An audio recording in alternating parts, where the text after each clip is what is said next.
So, my dear students, earlier we have discussed about the function and threshold frequency regarding photosensitive material and rejection of electron.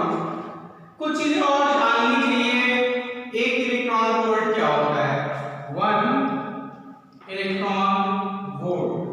तो 1 electron वो energy होती है। 1 electron volt क्या होता है? The energy required to accelerate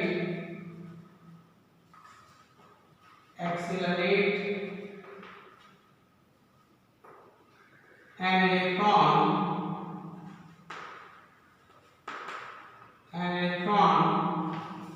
by voltage of 1 volt, है ना? यानी एक इलेक्ट्रॉन वोल्ट को अगर हम एनर्जी में बदलें तो कितना होगा? आप जानते हो एनर्जी इज इक्वल टू क्या होता है? E is equal to Q into VI होता है। यहाँ Q की वैल्यू कितनी है? E है। सो यहाँ एनर्जी एक इलेक्ट्रॉन वोल्ट में कितनी होगी? Q यानी इलेक्ट्रॉन की और वोल्टेज 1 वोल्ट है यानी 1.6 × 10⁻19 into 1 कितना वोल्ट कितनी जूल एनर्जी हो जाएगी? 1.6 × 10⁻19 जूल। ओके, तो how much joule energy is possessed by 1 electron volt? It is equal to 1.6 × 10⁻19 joule. चलिए अब आगे की तरफ चलते हैं और हम आते हैं different methods of ejecting electron. उस पर छोटा डिस्कशन हम करते रहेंगे थोड़ी देर बाद। अपने आप को स्टिक करेंगे अभी यहाँ पे फोटो इलेक्ट्रिक इफेक्ट पे ही और उसी का डिस्कशन हम करना शुरू करेंगे। देखिए बहुत ही पहले हर्ट्ज के टाइम से ही ये पता था कि इलेक्ट्रॉन जब यूवी रेज जो है सर्टेन मटेरियल पे इंसिडेंट होती है तो इलेक्ट्रॉन्स इजेक्ट होते हैं। इस फेनोमेना को हम लोगों ने फोटो इलेक्ट्रिक इफेक्ट का नाम दिया था। बाद में हार्वर्ड और लेनार्ड का जो ऑब्जर्वेशन था उन्होंने एक्सपेरिमेंटल सेटअप किया और ये शो करके दिखाया कि किस तरह से जब पर्टिकुलर फ्रीक्वेंसी की लाइट जो है इंसिडेंट होती है सर्टेन एलिमेंट्स में तो इलेक्ट्रॉन इजेक्ट होता है। तो सबसे पहले जो एक्सपेरिमेंट रिलेटेड है फोटो इलेक्ट्रिक इफेक्ट से उसको हम देखते हैं। तो इसमें सबसे पहले हर्ट्ज का ऑब्जर्वेशन है। ये हमें पढ़ना है क्योंकि एनसीईआरटी में है हर्ट्ज ऑब्जर्वेशन। तो हर्ट्ज का ऑब्जर्वेशन ये क्या था? ये पुराने एक्सपेरिमेंट्स जो है नंबर वाइज हम देख रहे हैं जो हमारे लिए जरूरी है। उसमें सबसे पहला है हर्ट्ज का ऑब्जर्वेशन। तो हर्ट्ज ने ये देखा कि when cathode of certain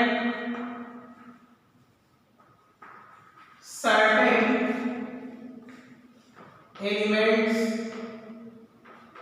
are exposed to UV rays, ultraviolet rays, UV rays,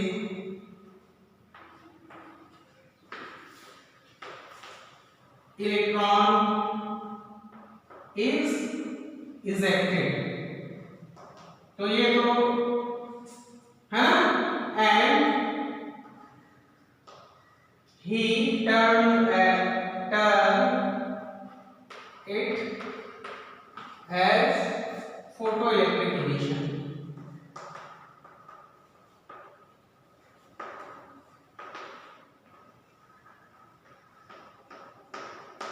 ठीक है, तो हर्ट्ज ने पहला एक्सपेरिमेंट था यानी आप कह सकते हैं कि हर्ट्ज ने सबसे पहले फोटोइलेक्ट्रिक इफेक्ट के बारे में पता लगाया था। और ये हर्ट्ज का जो एक्सपेरिमेंट था ये कंडक्ट हुआ 1887 में। ठीक है, उसके बाद बारी आती है हालवार्क और लेनार्ड की। हालवार्क और लेनार्ड ने अलग अलग एक्सपेरिमेंट किए। उसमें हालवार्क का जो एक्सपेरिमेंट है सेकेंड,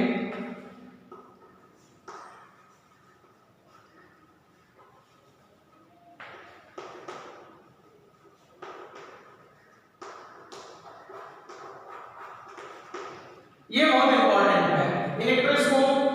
इलेक्ट्रोस्कोपी या इलेक्ट्रोस्कोप आप जानते ही होंगे। ये एक डिवाइस है जो गोल्ड फॉयल से मिलकर बनी होती है। इसका यूज हम करते हैं क्या करने के लिए?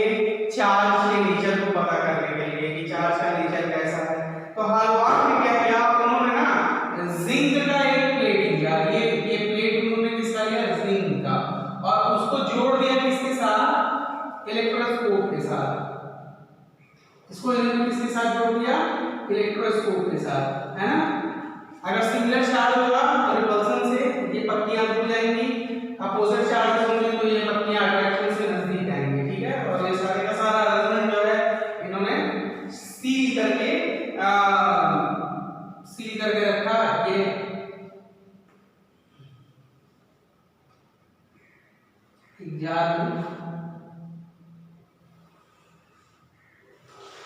ये आपका इलेक्ट्रोस्कोप हो गया।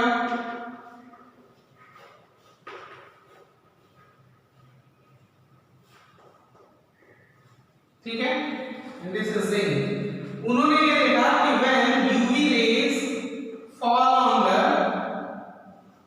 Zinc, he saw he observed that when UV rays fall on the zinc, electrons are being ejected by the zinc। तो इनका ऑब्जर्वेशन क्या था कि when UV rays fall on zinc, उस समय इलेक्ट्रॉन की खोज नहीं हुई थी, क्योंकि ये जो एक्सपेरिमेंट कंडक्ट किया जा रहा था, इस एक्सपेरिमेंट का टाइम भी लगभग क्या था? 1886 से लगाया लगभग 1902 तक लगातार ये एक्सपेरिमेंट चलते रहे। पहले हालवार्क ने शुरू किया, बाद में लेनार्ड ने इसको आगे उनको इस एक्सपेरिमेंट को आगे ले गए। तो हालवार्क का एक्सपेरिमेंट जो था, उन्होंने बताया कि when zinc is exposed to UV light, electron is ejected, यानी some negative particle is ejected। उस समय क्योंकि इलेक्ट्रॉन टर्म नहीं था ना, उस समय इलेक्ट्रॉन की खोज अभी नहीं हुई थी, टॉमसन साहब बाद में आएंगे। तो उन्होंने क्या कहा कि when UV rays fall on zinc, negative charge particle, negative charge particle is ejected। कैसे इन्होंने अनुमान लगाया? ऑब्जर्वेशन देखो इनका क्या था। Observation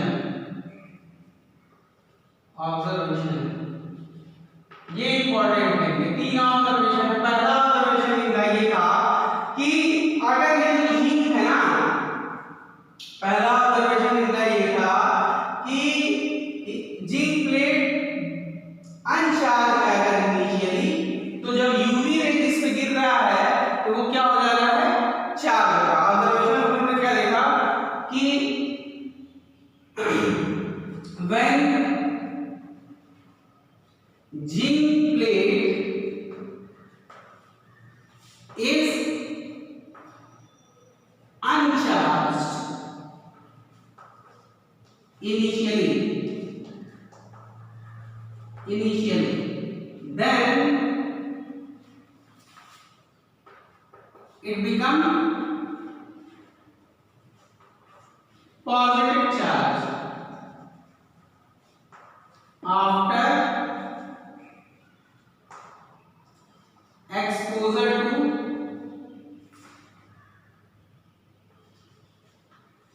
to UV ray। पहला ऑब्जर्वेशन तो ये था उनका कि अगर मान लो जो जिंक है हमारा,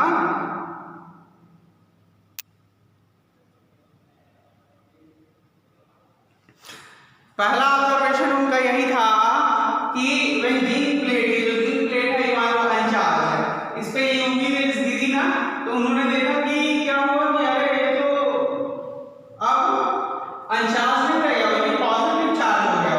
ऐसा कैसे हो सकता है? जरूर इस जिंक से क्या निकला होगा। वैसे तो एटम निगेटिव या पॉजिटिव तो होता नहीं है, न्यूट्रल होता है। तो अगर ये पॉजिटिव चार्ज बन रहा है तो जाहिर सी बात है यहाँ से कोई निगेटिव चार्ज निकला है। ठीक है, दूसरा ऑब्जर्वेशन उन्होंने क्या देखा? पहला ऑब्जर्वेशन हो गया, दूसरा ये मिटा दूं, ये डायग्राम बना चुके होंगे आप। दूसरा ऑब्जर्वेशन देखते हैं उनका, पहला ये हो गया। सेकंड ऑब्जर्वेशन लेनार्ड का, ये तो हर वाले साहब का तो वही है, हम लेनार्ड की बात कर रहे हैं, सॉरी हाल बात की। सेकंड ऑब्जर्वेशन उनका क्या था? सेकंड ऑब्जर्वेशन ये था कि व्हेन जिंक प्लेट जो था is negative charge,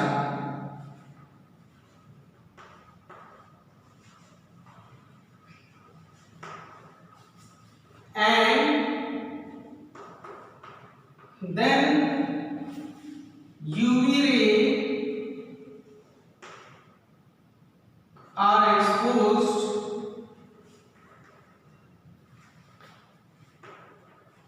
then negative charge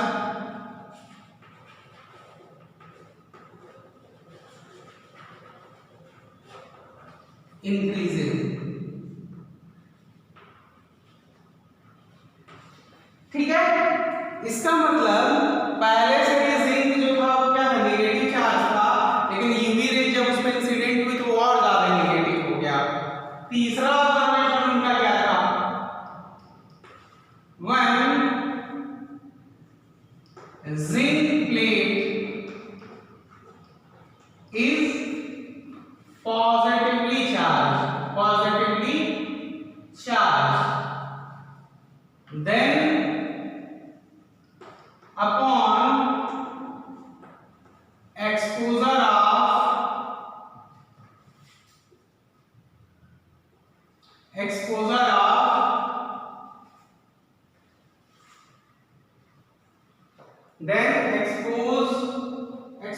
of UV rays make it किसको? जिंक को, जो कि अभी क्या था? Positively charge, neutral. ठीक है, आखिर ऐसा हुआ क्यों होगा? जाहिर सी बात है, यहाँ पहले जिंक निगेटिव था तो और निगेटिव इसलिए हो गया होगा कि कोई निगेटिव सॉरी यहाँ गड़बड़ हो गया। When zinc is negative charge, already वो निगेटिव चार्ज था, है ना? तो जब उसमें से इलेक्ट्रॉन निकला होगा तो बाकी एटम क्या बचा होगा? Positive charge. इसकी वजह से, है ना, negative charge, and then UV rays are exposed, then negative charge क्या होगा? डिक्रीज करेगा ना, इंक्रीज थोड़ी करेगा। Negative charge decreases. क्यों डिक्रीज कर रहा है? क्योंकि इलेक्ट्रॉन निकल जाएगा तो बाकी जो एटम बचेगा वो क्या बचेगा? पॉजिटिव। और पहले से ही निगेटिव है तो वो निगेटिव और जो नया निगेटिव चार्ज डिक्रीज हुआ एंड पॉजिटिव चार्ज इंक्रीज। ठीक है, और इसमें क्या होगा? When zinc plate is already positive charge है, तो जब इलेक्ट्रॉन निकलेगा ऑन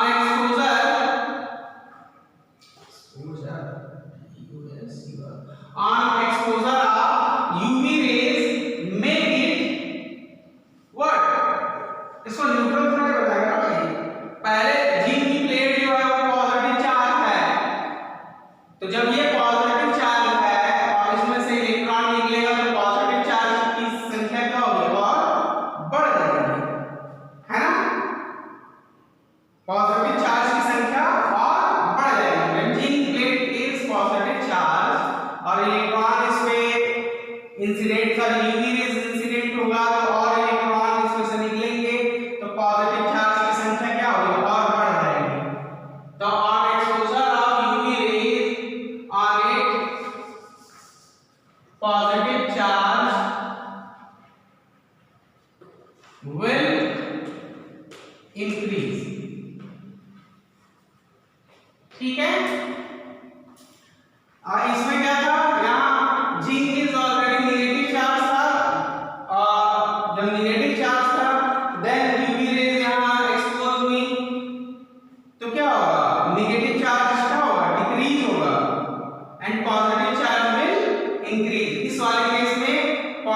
नेगेटिव चार्ज इलेक्ट्रॉन के जाने के बाद पॉजिटिव चार्ज क्या होगा, इंक्रीज होगा। और इस वाले केस में पॉजिटिव चार्ज ऑलरेडी है, तो उस केस में भी जब अब हमारा प्लेट क्या है, पॉजिटिव चार्ज है, पॉजिटिव चार्ज है, तो अगर हम यूवी रेज से इंसिडेंट करेंगे, मान लो ये है हमारा रिंग, तो ये ऑलरेडी पहले से क्या है, पॉजिटिव चार्ज है, तो जब इसमें से इलेक्ट्रॉन निकल जाएगा तो पॉजिटिव चार्ज की संख्या और बढ़ जाएगी ना, इलेक्ट्रॉन निकलने की वजह से, तो पॉजिटिव चार्ज इंक्रीज हो जाएगा। दूसरे वाले में देख लेते हैं, जिंक इस बार क्या है, पहले नेगेटिव है, अब जब ये इलेक्ट्रॉन इसमें से निकलने शुरू होंगे तो ये क्या हो जाएगा, पॉजिटिव चार्ज बढ़ जाएगा, है ना। इधर नेगेटिव चार्ज क्या है, ज्यादा है। शुरुआत में ये जिंक क्या था, नेगेटिव चार्ज था, लेकिन जब यूवी रेज पड़ा तो इलेक्ट्रॉन निकल गए तो पॉजिटिव चार्ज बढ़ गया यहाँ पे। इसकी वजह से जो टोटल चार्ज होगा वो क्या हो जाएगा, घट जाएगा। तो यहाँ अच्छा total positive charge, so negative charge इस केस में when negative charge and then UV rays are exposed, then negative charge increase करेगा, negative charge will increase and positive charge will decrease। ये तीनों क्या ऑब्जर्वेशन थे, और इन तीन ऑब्जर्वेशन के हिसाब से यानी इससे पहला दूसरा तीसरा से कंक्लूजन क्या निकाला, उनका क्या था, हॉलमार्क का कंक्लूजन ये था, कंक्लूजन उनका ये रहा कि on exposure of UV rays negative charge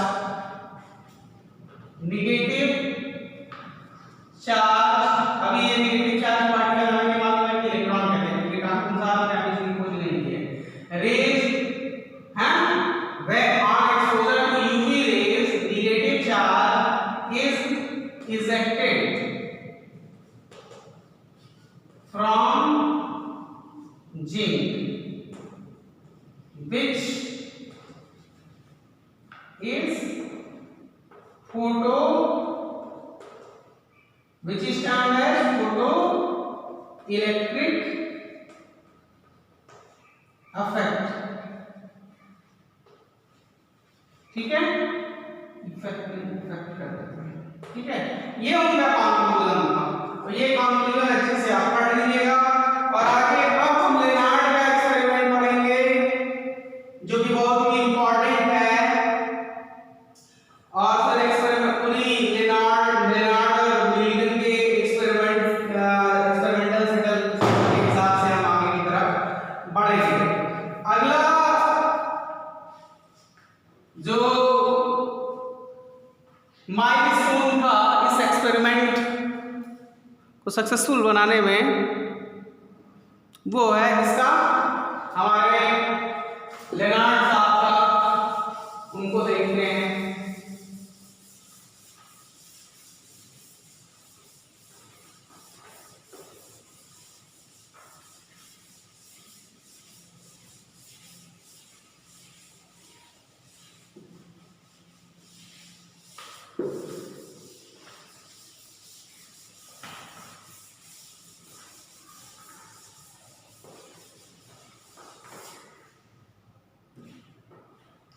Lennard experiment. Lennard ने क्या किया कि एक वैक्यूम ट्यूब लिया, इस वैक्यूम ट्यूब में यहाँ पे इन्होंने कैथोड लगाया और इधर एनोड लगाया, इसको हाई पोटेंशियल दे दिया, ठीक है। And we saw that when a light of suitable frequency fall on the cathode, cathode को हम यहाँ क्या कहते हैं, दूसरा नाम देते हैं इमीटर। कैथोड किससे बना होगा, फोटोसेंसिटिव मटेरियल से बना होगा,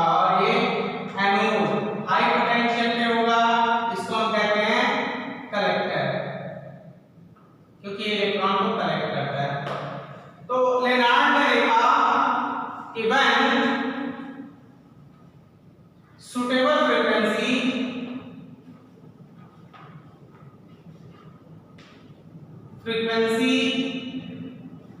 light falls on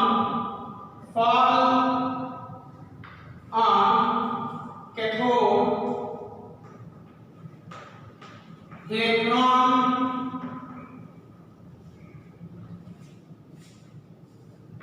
इलेक्ट्रॉन नहीं लेंगे नेगेटिव चार्ज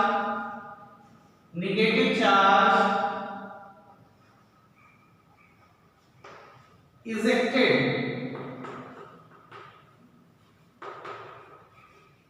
from cathode और ये कौन सा चार्ज है? पॉजिटिव है, ये नेगेटिव है। तो यहाँ जो इलेक्ट्रॉन यानी जो नेगेटिव चार्ज यहाँ प्रोड्यूस हुआ है वो किसकी तरफ जाएगा? जाहिर सी बात है एनोड की तरफ जाएगा। ejected from cathode and moves towards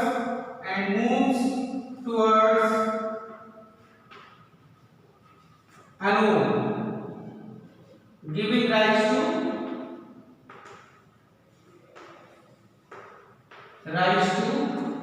photocurrent। हाँ जी साहब, तो ये हो गया हमारे लेनार्ड साहब का एक्सपेरिमेंट। ये छोटे छोटे एक्सपेरिमेंट से एनसीईआरटी में पूछा जा सकता है, इसलिए याद रखिएगा। खास करके हलवाक का जो था एक्सपेरिमेंट उसको अच्छे से याद रखिएगा, क्योंकि हलवाक ने बहुत ही सिस्टमैटिक ढंग से बताया कि वो जिंक का जो हमने प्लेट दिया था उसको पॉजिटिव रख रहे हैं तो वो क्या हो जा रहा है? या तो न्यूट्रल हो जा रहा है या पॉजिटिव हो जा रहा है। न्यूट्रल है तो न्यूट्रल है तो इसके ऊपर पॉजिटिव चार्ज आ जा रहा है।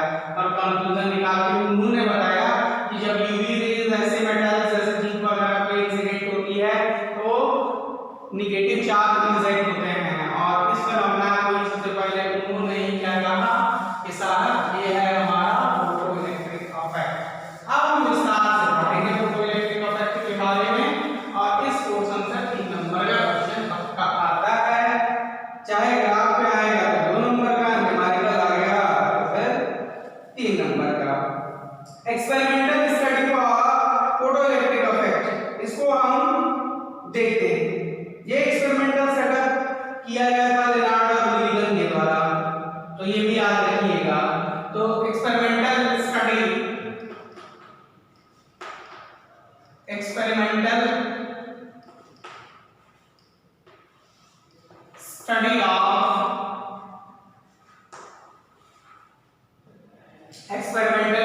ऑफ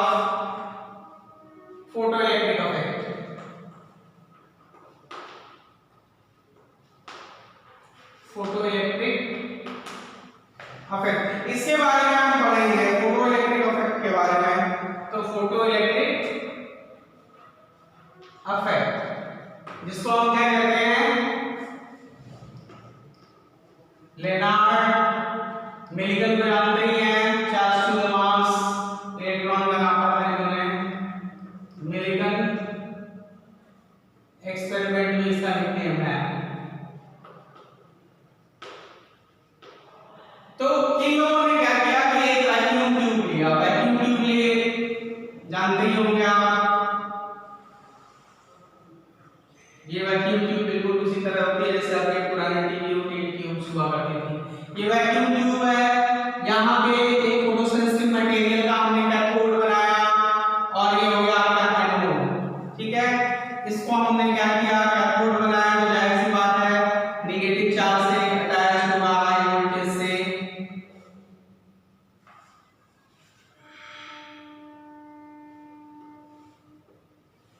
और ये हो गया साहब हमारा एनोड। अब हमें वोल्टेज नापना है तो आप जानते हैं वोल्टेज किससे नापा जाता है?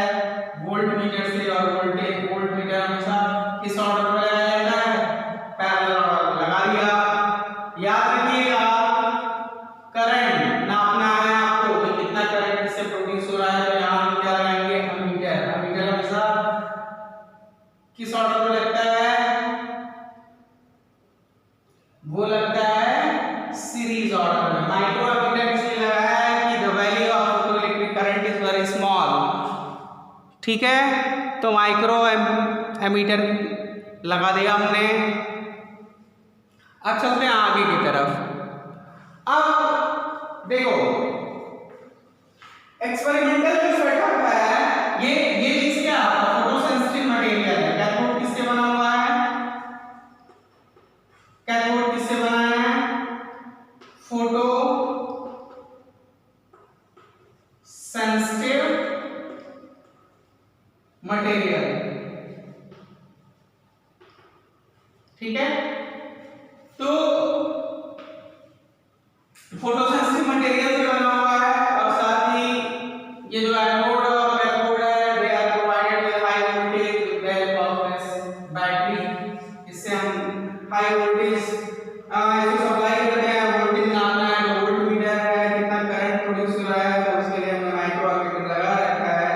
ठीक है, तो सबसे पहला ऑब्जर्वेशन जो था ना इस एक्सपेरिमेंट का, इन्होंने क्या किया कि लाइट रेज इंसिडेंट की इस फोटो सेंसिटिव मटेरियल पे और डिफरेंट काइंड के ऑब्जर्वेशन किए। तो पहला जो ऑब्जर्वेशन है effect of intensity of light on photoelectric effect. तो पहला जो ऑब्जर्वेशन इन्होंने किया effect of intensity of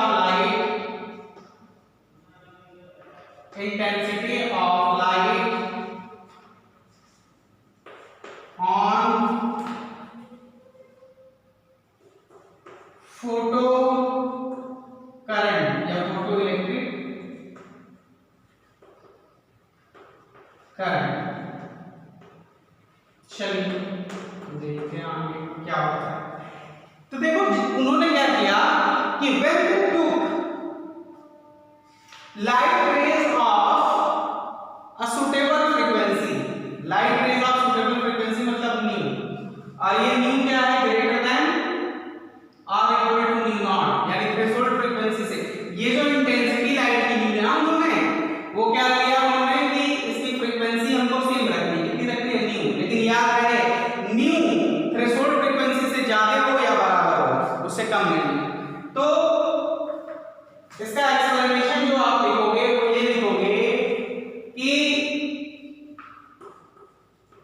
the photo current यानी photo electric current, photo current goes on increasing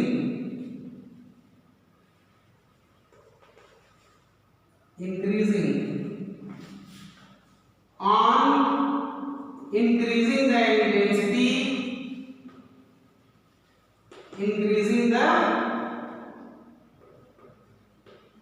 intensity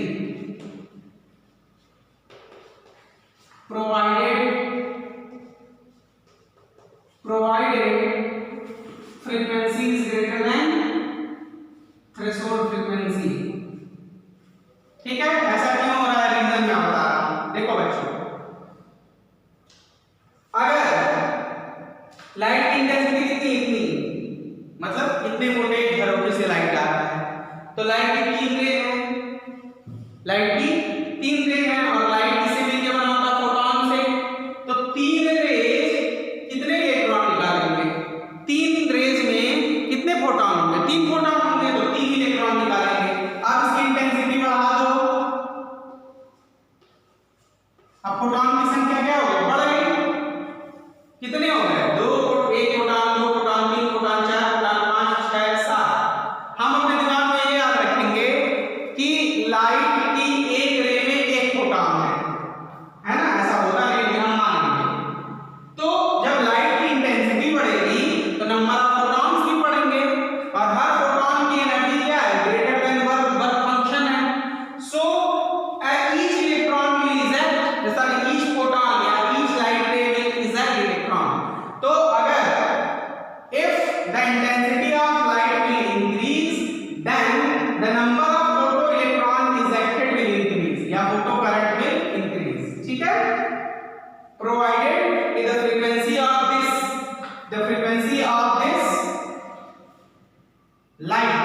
should be greater than threshold frequency, ये आपको याद रखना होगा।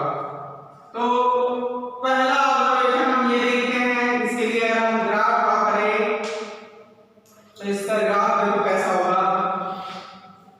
ये ग्राफ भी बहुत इंपॉर्टेंट है।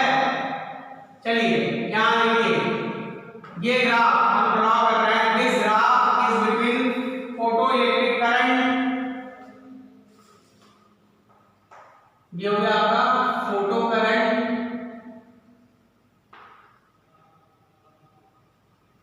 फोटो करंट जिसको हम आयोटा से रिप्रेजेंट कर रहे हैं, ठीक है। और ये इंटेंसिटी ऑफ लाइट है, intensity of light, intensity of light, ठीक है। जरा मोबाइल से देख ले क्लियर आ रहा है कि नहीं। हाँ, फोटो करंट, ये इस एक्सिस पे क्या है, फोटो करंट है और इसमें इंटेंसिटी ऑफ लाइट है।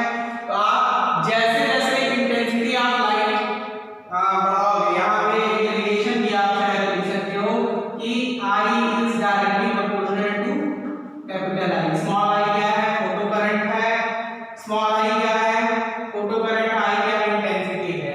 तो जैसे जैसे इंटेंसिटी बढ़ाएंगे वैसे वैसे फोटो करंट क्या होगा, बढ़ता जाएगा, लीनियर रिलेशन मिलेगा। तो ये ग्राफ आपको याद रखना होगा। क्यों इंटेंसिटी बढ़ाने पे करंट बढ़ रहा है, because on increasing the intensity the number of rejected electron is increasing पर सेकेंड। रीजन अगर आपसे पूछा जाएगा तो ये लिखेंगे, ठीक है। इसको हटा दें। तो ये हो गया पहला observation.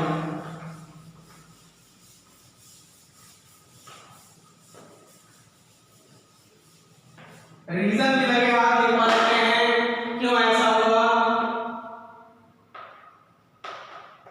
On increasing the photo current, on increasing the intensity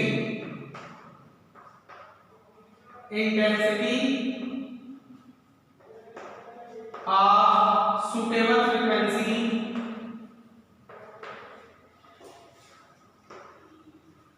suitable frequency बोले तो फ्रीक्वेंसी क्या होना चाहिए, greater than equal to threshold frequency. The number of electron ejected per second is increasing। तो आप जानते हैं चार्ज पर सेकेंड क्या होता है, करंट होता है increasing, so photo current is increasing, so photo current is increasing, ठीक है। तो इंटरेस्टिंग था ना कि लाइट की इंटेंसिटी अगर आपने बढ़ाई और उसकी फ्रीक्वेंसी क्या रही, एक मिनिमम वैल्यू के बराबर रही, तो क्या होगा, जैसे जैसे इंटेंसिटी आप बढ़ाएंगे वैसे वैसे फोटो करंट बढ़ता जाएगा। क्योंकि ये ग्राफ अभी हमने जब बनाया था इसमें आपने देखा ही था, है ना। यहाँ पे इंटेंसिटी और यहाँ पे करंट आप दिखा रहे हैं, जैसे जैसे इंटेंसिटी बढ़ रहा है करंट बढ़ता जा रहा है। तो पहला ऑब्जर्वेशन ये था एक्सपेरिमेंटल स्टडी का। दूसरा नेक्स्ट लेक्चर में हम डिस्कस करेंगे, ये वाला लेक्चर यहीं तक हम कंटिन्यू करते हैं, फिर आगे बढ़ते हैं। Okay, thank you very much.